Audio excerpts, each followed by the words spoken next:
Okay, we're back. I'm going to ask for your patience because I'm not feeling well, and that has, um, well, it's kept me out of commission for a couple of days. Of the next lecture, it turns out we're now ahead of the game a little bit, but that's okay. We can talk about books 6 and 7, and I'll try to do something on 7 for Tuesday, unless I suffer a relapse, right? So you can count on that unless I get sick again. So as it turns out, justice is minding one's own business, right? You recall those definitions. Um, what is minding one's own business? Keeping one's mind on one's work, not poking one's. They don't mean refraining from poking your nose into your neighbor's business. I mean, I guess that would be a trivial sort of implication of the concept of minding one's business or minding one's own business. What they mean definitely is focusing on your own work, and that means very definitely wage earners, that means craftsmen and merchants and the like, not looking into the affairs of the rulers. And likewise with the auxiliaries, your soldier police force, right? They don't get to look into the um, affairs of the rulers either. It's an interesting fact that the rebels are trained soldiers, right? You have to pass through a sort of certain military training. You have to pass through the security apparatus, like Department of Homeland Security or FBI, if you're going to become a senator or the president or something like that, right? Um, that's how Socrates thought about it, or Plato thought about it. So, what he means in particular is that one, again, ought to focus one's energies on the performance of one's social function. Cobblers ought to make shoes, shipwrights ships, and tanners leather items, and not dilute their talent between multiple crafts. And throughout the Republic, we have assumed that rule is a kind of craft. But there is a question concerning whether Socrates thinks it is even possible that handcraftsmen can even be just. Now, that is a real question here. Can people in trades, from Socrates' point of view, even be just? Now, we don't have any hesitation in saying yes, because we know folks from all sorts of backgrounds, and some are just and some are unjust, right? And I know people from various backgrounds, and say in trucking and trade, so on and so forth. And a few of these men are extremely just, extremely just. So, but the difficulty within the context of Plato's theory of sorts, because it's not strictly a theory, he's not writing a textbook and not saying anything in his own name. He doesn't pay any attention to the education of the craftsman. Now, when you turn to Plato's laws, he seems to have realized this was a defect in the Constitution proposed here, and he remedies this in his laws. Okay, so you can look to that particular text, which reads quite differently from the Republic, almost as if it were written by a different author. But it's all agreed it was by Plato, and you do find typical Platonic. Um, I'll invent a phrase here: turns of thought. Right? It bears the stamp of Plato. So the matter becomes more serious when we turn to the guardians, whom he has divided into auxiliaries and rulers.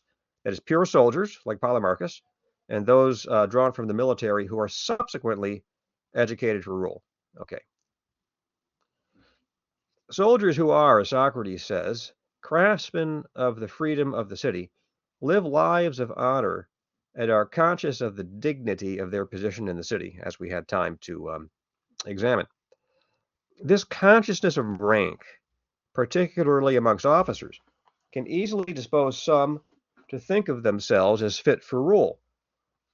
This is a problem he'll confront later in Book 8, especially if they are discontented with the direction of political affairs.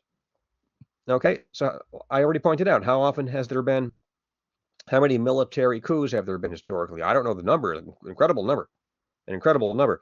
There's something about the military profession. Um, Naturally, it causes the individual who's willing to stake his life for the sake of the homeland to identify with it, to wrap up his own sense of dignity and self-worth with that homeland. And if he has a higher morality, he can wrap up his sense of just selfless, sacrificial love, right? You find that.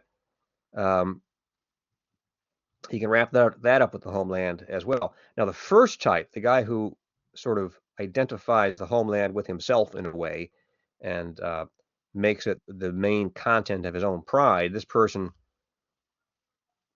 might find a ready motivation to take control of the state if he can do it, right? Or do so in conjunction with other folks. Persons who love the state with a kind of charitable patriotism. That's a big part of our Western tradition, charitable patriotism. Okay, that's one which is actually selfless. It's not one in which you, as it were, reduce the state to a kind of adjunct of your own will to self-aggrandizement. That second sort of person would not attempt a coup d'etat, right? But would attempt to defend the state. And that kind of, that charitable patriotism, you don't, it's not exclusively found amongst Christians. There's Cato, who, when he saw that the Republic was not going to be recovered, took his own life. He loved it so much, right? You follow what I'm saying? And there was I forget the name. There's a famous Japanese intellectual from the 20th century who perceived that the time-honored tradition of Japanese honor associated with the samurai was dead and gone, and so he committed suicide in the ritual Japanese way with a knife and disemboweled himself. Okay, so not a very pleasant way to go, but you see the kind of mentality I'm talking about in that second case of identification. So, of course, it is the business of the rulers to mind everybody else's business. It's a kind of paradox, but that is their job. And it's not the business of a ruler to make shoes, of course, but he has to assign the cobblers to their particular position.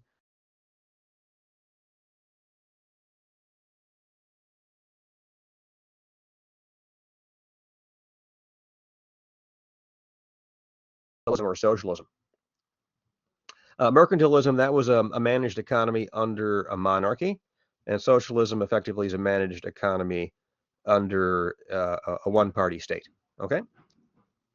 So the resolution consists in the fact that it is not the business of the ruler to make shoes, nor to thrust the spear into the enemy, nor to nurse the young, none of this is his business, but to arrange the parts of the city to maximal benefit, and to oversee the education in particular of the guardians, and of course the future rulers. Now, we're going to come to this more pointedly. More than all, it's the business of the rulers to manage the eugenics program that is the condition of the possibility of the preservation of the city. Okay, folks, so if Socrates is going to bring forward what we call a techne, T-E-C-H-N-E, with a line over it, techne, you have to write this down, T-E-C-H-N-E, with a line over it. That means a technique or an art or a skill. If Socrates is going to bring forward a techne that he's going to put in competition with Thrasymachus's tyrannical techne of rhetoric, kind of mind control in a way. For Socrates, his would be eugenics. He would say to Thrasymachus, I see what you're getting at, but you're not radical enough. You have to go right down to the nitty gritty and grab hold of people and arrange who mates with whom, okay? As if we're breeding animals. It's not a very dignified way of thinking about human beings, and it cuts against the grain considerably. It grates against our sense of human dignity. And this idea of eugenics, basically the management of human reproduction with a view towards perfecting our species, okay? Oh, that's been all the rage. There used to be a scientific consensus about eugenics in the scientific community. People are always saying, well, if there's consensus, it has to be true. Well, think about this one. There used to be a scientific consensus about eugenics, and even a kind of rough and ready agreement that establishing breeding programs, if we could just do it, right? Just do it, might be a good idea. And this is these sorts of ideas were funded by the Rockefeller family and the Carnegie family. And if you think I'm making it up, I have a whole tome on this subject right here. It's called The War Against the Weak by Edwin Black, the man who wrote the big long book about how IBM facilitated and helped organize the Holocaust. Okay, which killed, oh, by the way, not merely 6 million Jews, roughly that, if that's the right number, but 6 million other people, and that was in Europe, so those would have been Christians, right? So, but the Jews were a minority of the population, and so they were disproportionately represented in the sort of disconnected set of killings that occurred here or there. They killed 1.5 million people just with bullets, out in the Ukraine and in Eastern Europe. And there were a bunch of killings that proceeded independently of one another with a kind of silent blessing from the Nazi regime. And eventually they got the Auschwitz thing going. That whole thing where they would train people in and immediately gas them. That happened certainly, but it wasn't like a 3-year program or something like that. I don't have the book right here, but that went on for less than a year. Anyway, with all the various ways they went about killing people, Hitler ended up killing about 12 million, or at least people who sympathized with his worldview did, and a lot of Romani, sometimes called gypsies. I think the number is 800,000. So that was a brutal period. That was, as it were, the negative element in a eugenics program, the liquidation of undesirables. Okay, and there were a lot of people in the United States who were thinking the same way. And in the first half of the previous century, they sterilized 60,000 people. Now, 60,000 is not a lot in comparison with 12 million, but if one were on the receiving end of that, that would have been quite an embittering experience, right? So then that person can't go ahead and have a family, not lead a full life. So is eugenics still with us? Who formulated the idea, he took the step of eugenics a step further, and he formulated the idea of transhumanism. And now if you look that up, there's kind of almost a kind of schizophrenic attitude towards it. You find here or there an article kind of celebrating this idea that we can merge with machines. We just, we can work with Elon Musk and Neuralink and get a chip embedded in our head. And then it'll be like in the movie The Matrix. You'll just download information and skills, become a Kung Fu grandmaster in a couple of moments, and memorize the entire Encyclopedia Britannica, even much more, the entire Library of Congress, that sort of thing.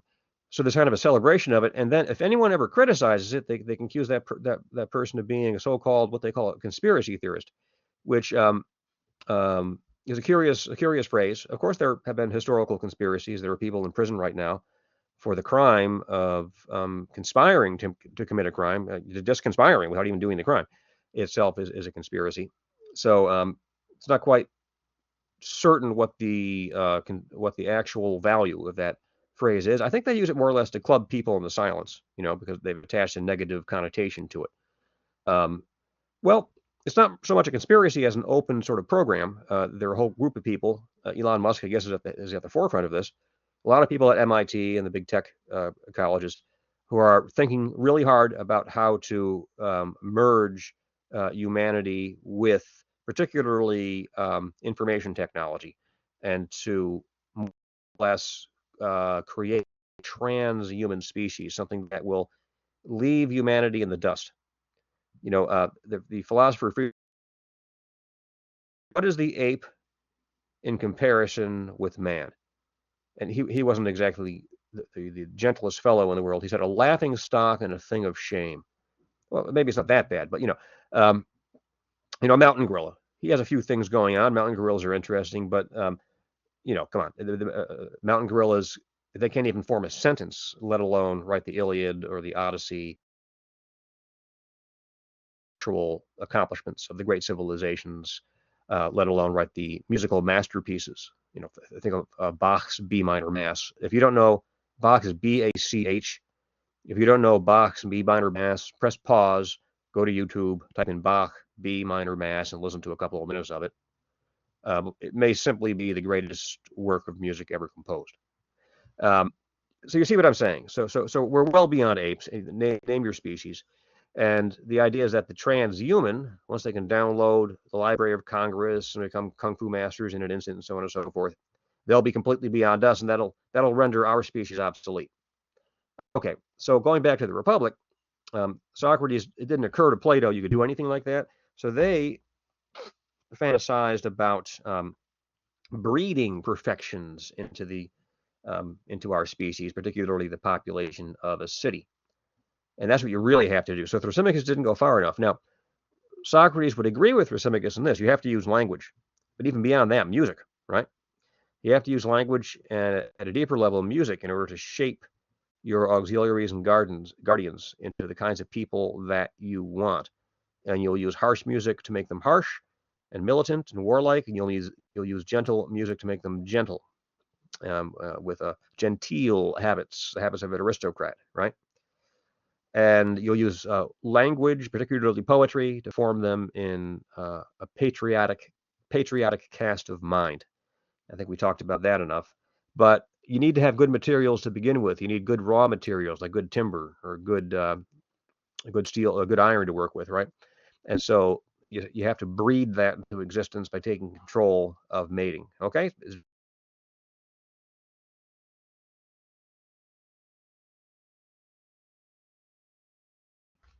So we have confronted not one but two Socratic definitions of justice, right? Justice is helping friends who are good and harming no one, and justice is minding one's business. Okay, now we have two different definitions plus a kind of social economic principle for the distribution of labor called one man, one job. So let's stick with the definitions of justice for the moment. What is the logical relation between these two definitions? Does one imply the other, or are they logically independent of one another? Okay, that's the question. You might want to think about that. If you want to think about that, hit pause and see what you come up with, then come back. So if by help one means helping others, A, become just, and B, become wise, then clearly the unstated definition of Book 1 implies the explicit definition of Book 4, at least with qualifications, right? So what do we mean by help? Well, helping people in the most essential way by helping them acquire their virtues. So you can help them become just, most important of the virtues besides wisdom. And if they can get that, you can help them on to the next stage, become wise. I've already had occasion to mention that with Socratic education, there's a two-step initiation. First, he makes you just, and then teaches you that you owe one another the truth. And once you're convinced of that, then you go ahead and make progress towards wisdom. Well, notice that the Socratic two-step initiation is built right into his political constitution, right? The auxiliaries are made just, and then a subset of the auxiliaries are picked out and made wise. Okay, so it is the business of the rulers to help their subjects, the weaker, right, become just. That was the point of the education in gymnastics and poetry, complete communism, and the noble lie.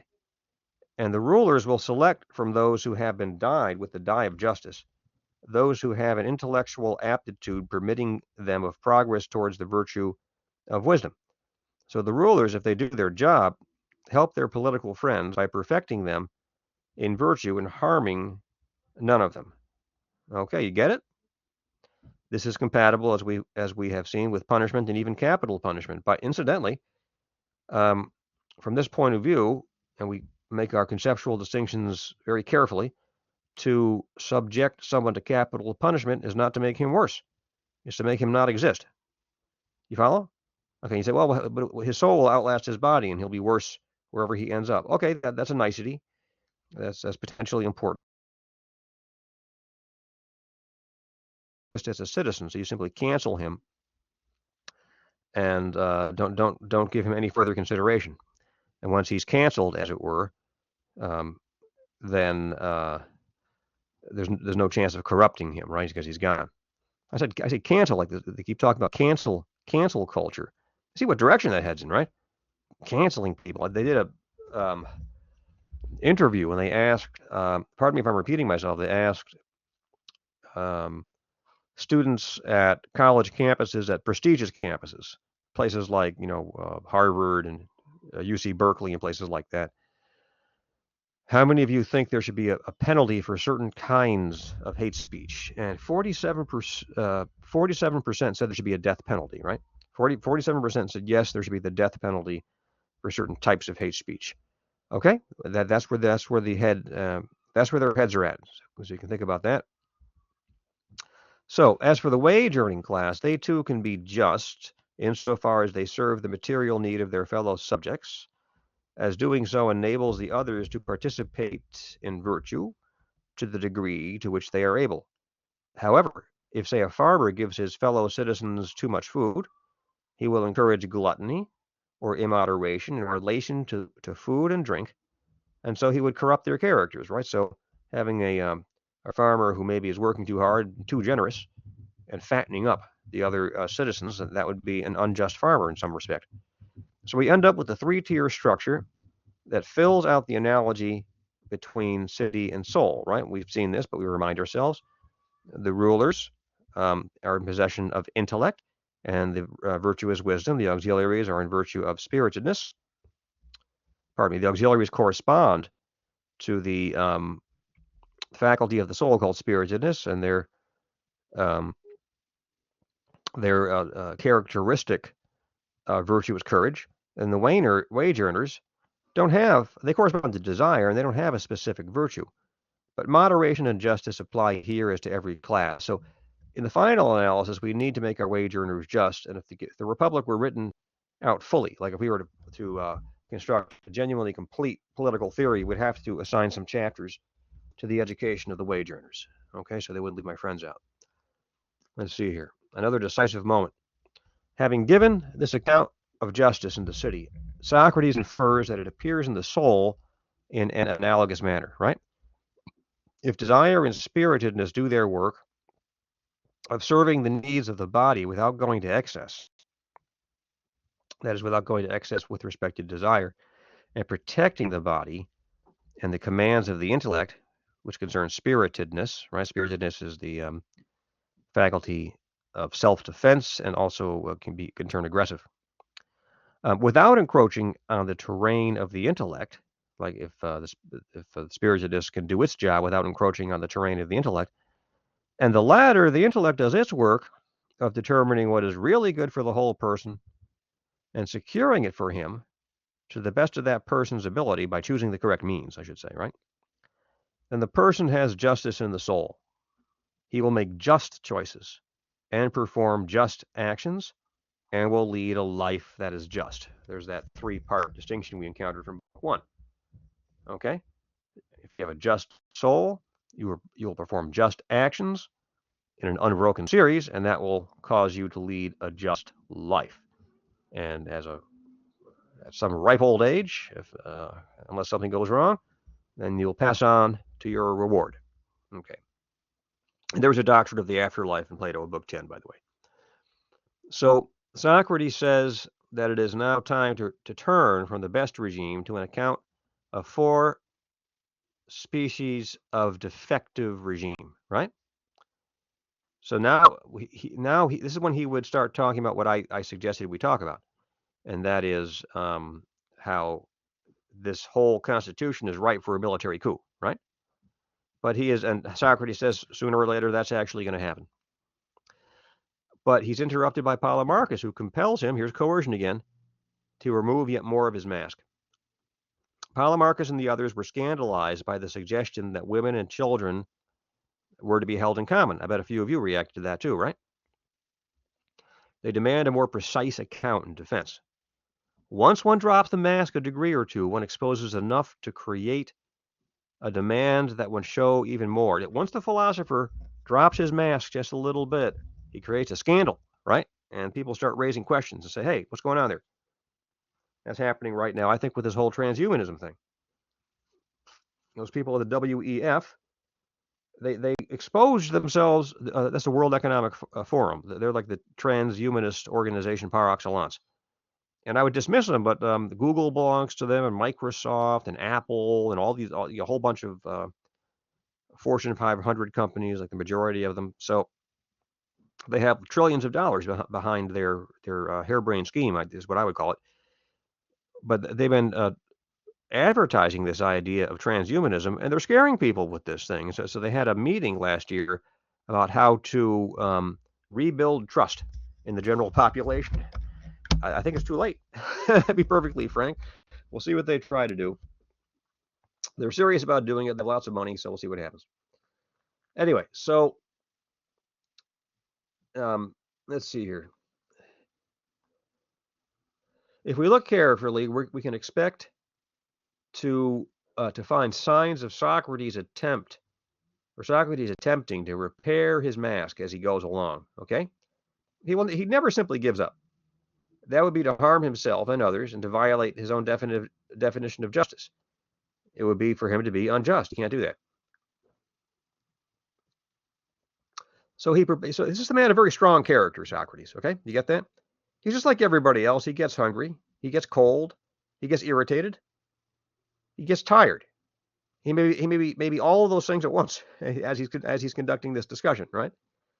And you say, well, this is a fictive character, yeah, but we can imagine it in realistic terms, as it ought to be. I mean, this is not like an action film where the action hero, beats up a series of people and his suit doesn't even get wrinkled. The actual historical Socrates definitely was all those things, and this Socrates here in the dialogue, it's more fruitful to think of him as an actual, as actually having the traits of a human being, but having virtue at a very high degree, right, and being consistent in carrying on his mission. So Socrates proposes 3 waves of paradox. That is heterodox opinions. What's a heterodox opinion? That's an opinion. If you're heterodox, so doxis means opinion. Okay, so heterodoxy means having opinions which differ from the multitude. All right. Maybe listening to me, you thought, oh, this Dr. Shikiar is heterodox because he has some opinions which differ from the multitude. I find that my opinions are differing less and less from the multitude as time goes on. But maybe that was your impression. Paradox here is being used in the sense of heterodox, okay? To understand that. In contemporary language, paradox would mean something approximating to a contradiction. But that's not what it means here. So the first is that men and women are to receive the same education.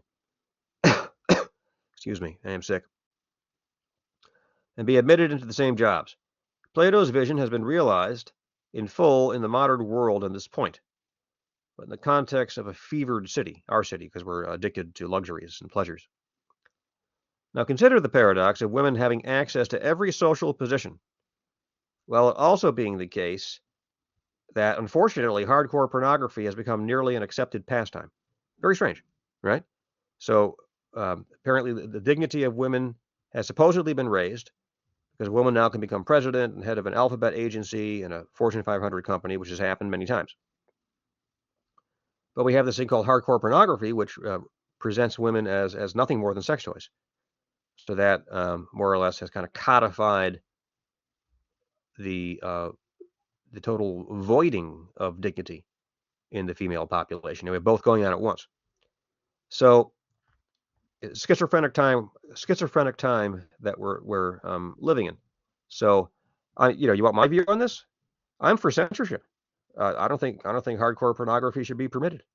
Why? Well, for obvious, too corrosive. It's too morally corrosive. It destroys the body politic.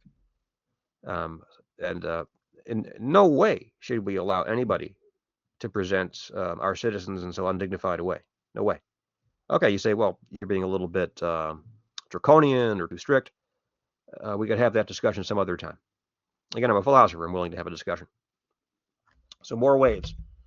The second wave is that the family is to be eradicated and infants to be nursed by a professional cadre of nurses, and then as children handed over to the state for a state-administered education. Okay, so we've liberated women, and now we eradicate the family. That's the second wave. Natural love and family tradition are just got rid of. Okay, you sacrifice those at the altar of abstract perfect justice. Okay, so you're thinking about your grandfather and the influence he had on your family, so on and so forth. Good old grandpappy.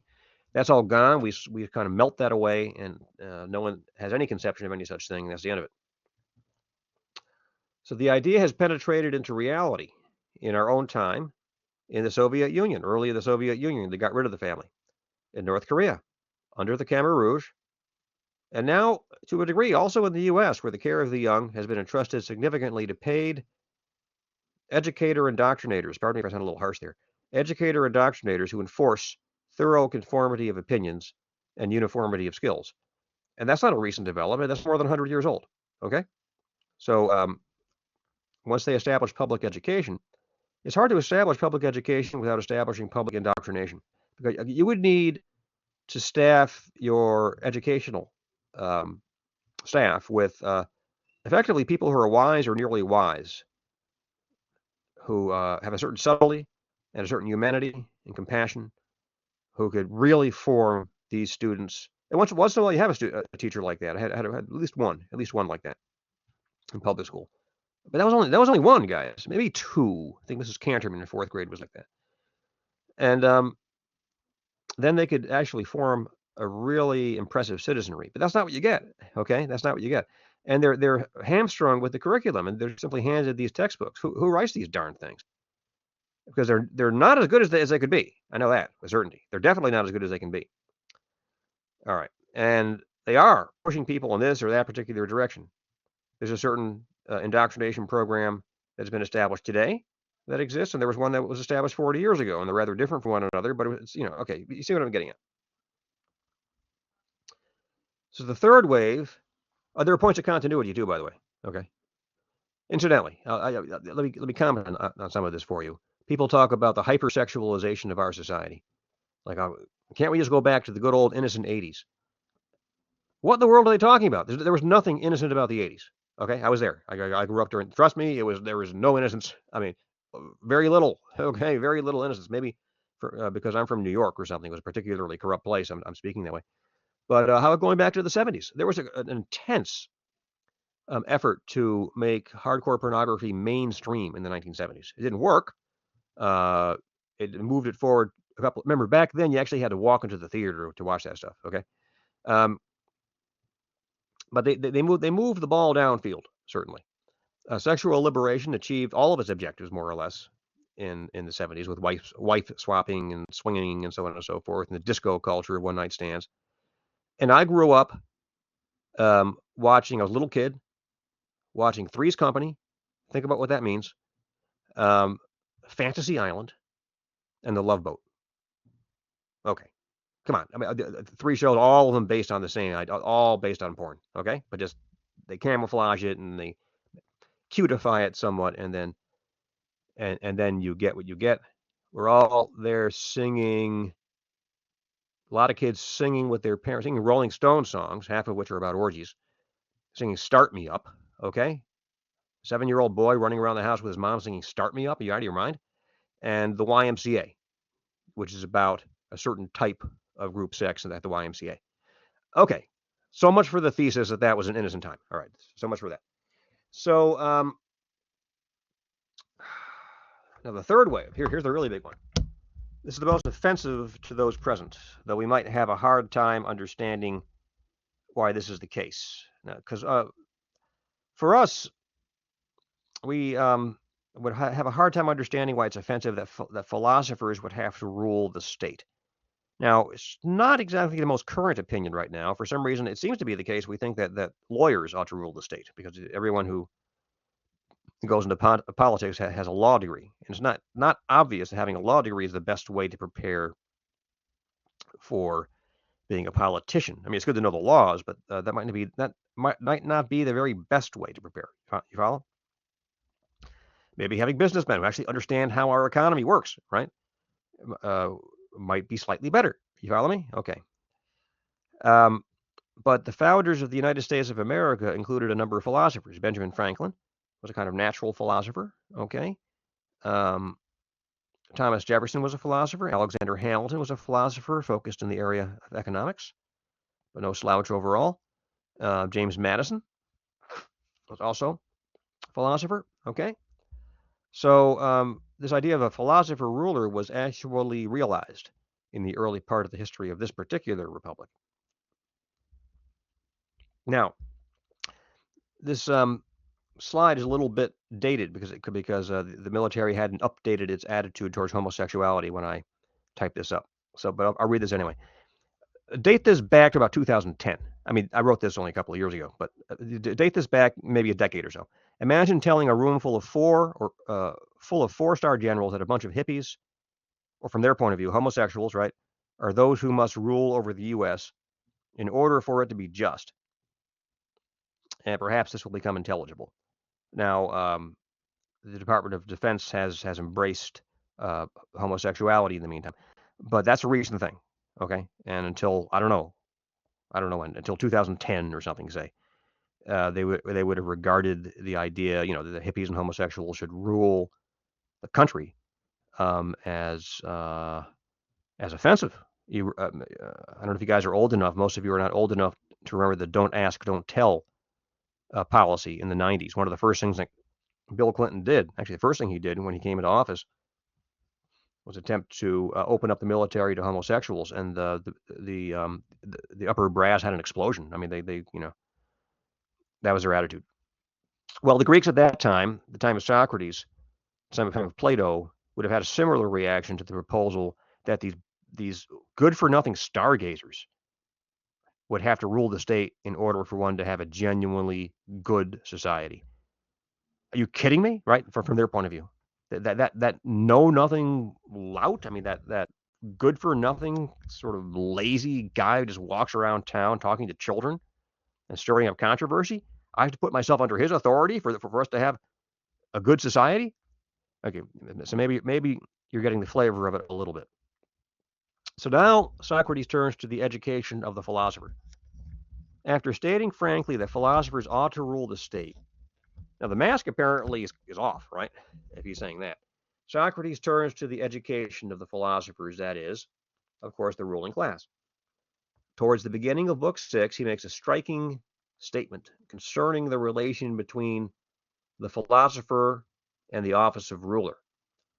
He states that for one who is accustomed to contemplate being and all of time, rule would seem to be a thing of little importance. Uh-oh. Okay, so this introduces a second very serious difficulty for the Socratic constitution. The necessary consequence of a successful education in philosophy is that rulers will not take rule seriously. Now that's a paradox. That's not even heterodox. I mean, it's heterodox, but it passes through heterodoxy and lands in paradox. What's the paradox? In order for us to have a just society, we have to be ruled by wise men, but wise men don't want to rule a just society, and they can't even take it seriously. It's not even that they don't want to. They don't want to. But more pointedly, they can't want to. Cannot. Because once they become wise, they're going to look at the whole matter as something beneath them. Okay. So philosophy is the one thing needful for a just city. Now, don't read these opinions to me. I'm not a Platonist. Okay, I have a much different worldview. But we're trying to understand. This is the founding of philosophy here. Okay, and the founding of philosophy is not philosophy at its height or its perfection. I think that comes later. But in order to understand what comes later, you have to start somewhere, and you start at the beginning. And with the Republic, we're looking at effectively the grand founding, laying the foundation of philosophy as this great enterprise taken up by generation after generation up to the present day. All right. And I personally, David Schick here, I think philosophy can go awry, and it has gone awry many times. I think philosophy can be extremely dangerous if not pursued in the right way. I also think, and from what I've argued in the past, that philosophy can be a great benefit for human beings, and that is even needful. That we need good philosophy. Okay, so and I'm trying to get you to the point where you can perceive, get to the point where you can learn the convincing arguments, and then tuck those under your belt, and then move on from there. Because I'm not going to be with you forever. At the end of this 7-week jaunt, I'm cutting you loose, right? And then you move on. You can take another one of my courses, but that's a matter of your discretion. So philosophy is the one thing needful for a just city, but it is the one thing. It is the one philosophy that's not interested in ruling any city. If the just city produces philosophers, it will have produced those both competent to rule and disinclined to exercise their competence for the benefit of the city. Okay, that's enough on that. Is there a resolution to this? Well, maybe. A philosopher king, we will see, is one who has risen to a vision of the good. Now, the good is the transcendent principle of intelligibility and order. Okay? The good is that for the sake of which he does all that he does. Thus, when confronted with the alternative to take up the reins of the state and to run its affairs, particularly the eugenics program, so as to bring about the best possible political reality, that which conforms best to the good, or to let the matter go, he will at least have a reason to choose the former. The philosopher, he's a kind of self-appointed priest of the good itself. And so if he can do something to make something in this world approximate better to the good itself, at least he has an argument, right? He can possibly justify doing that. However, he will have a reason to choose the latter if by ruling he eliminates the best thing of all in human life, namely the life of pursuing, discussing, and contemplating the truth. So if by making a city approximate to the idea of the good, he eliminates something which even better approximates to the idea of the good, namely the philosophical life, then he has likewise an argument or consideration in favor of leading the life of Socrates, who didn't seek political rule and strictly avoiding rule. Okay, but does the exercise of rule eliminate philosophy?